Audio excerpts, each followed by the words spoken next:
Hi again, everybody. Another huge week. Obviously, lots of changes afoot. This week, we've seen a big increase in support for businesses, both from the federal and state governments. HIA has been lobbying hard to ensure that our members are covered by any assistance that is available at this time, and we're working through that, and we'll bring updates to members as soon as we have them. The other thing we've seen this week is an increase in some travel restrictions, and HIA has translated the social distancing on our worksites guides that we produced last week into a range of different languages, and they're being really well received. Many of you would have taken advantage of HIA's assistance over the phone and coming in recent weeks, and so I thought it might be a nice idea to get Kiran Kaur, one of the members of the Workplace Services team here in WA, to check in and just share some of the common questions that are coming through for her at this time. Hey Kiran, how are you? Yeah, really well, Cath. How are you? Yeah, going well, thank you. So just to kick off, I mean, we'll get right into it. With restrictions on gathering, I suppose, members are reporting that they're seeing a really sharp decline in leads and inquiries coming through at the moment, and they're grappling with what to do. One of the questions I understand that's come up a lot is whether employees in the construction industry can be stood down without pay. Yeah, no, that question's definitely been coming up a little bit. It's certainly something businesses are starting to turn their minds to. The thing to keep in mind here is that an employee can only really be stood down without pay if they can't do useful work in certain circumstances, such as a stoppage of work for which an employer isn't responsible. Unfortunately, it isn't clear whether exposure to or outbreak of coronavirus or the unavailability of materials due to coronavirus would be classed as a stoppage of work. Information so far suggests that an industry downturn caused by the economic impact of the coronavirus wouldn't trigger a formal stand down of employees without pay. Of course, EBAs or enterprise bargaining agreements and employment contracts may have different rules about what their stand down provisions say for employees.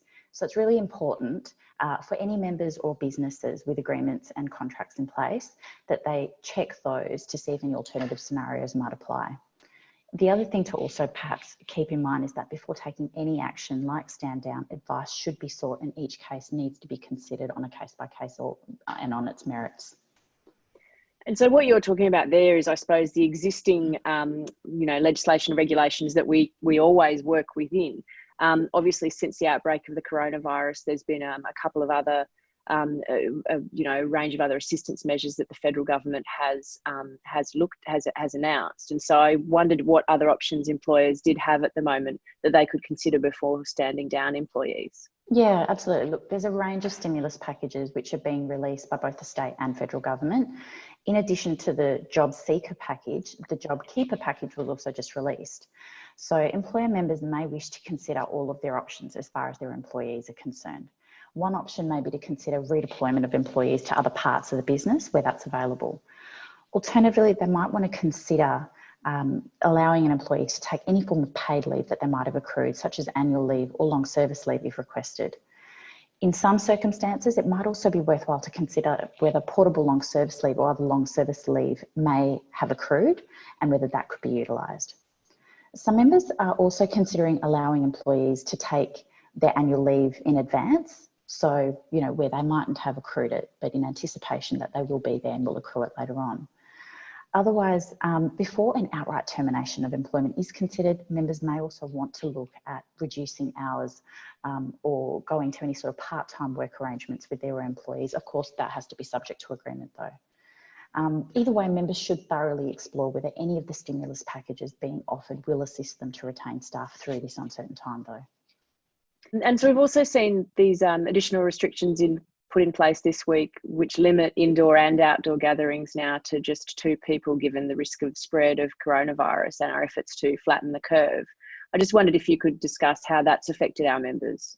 Yeah, look, we've had a few questions on this.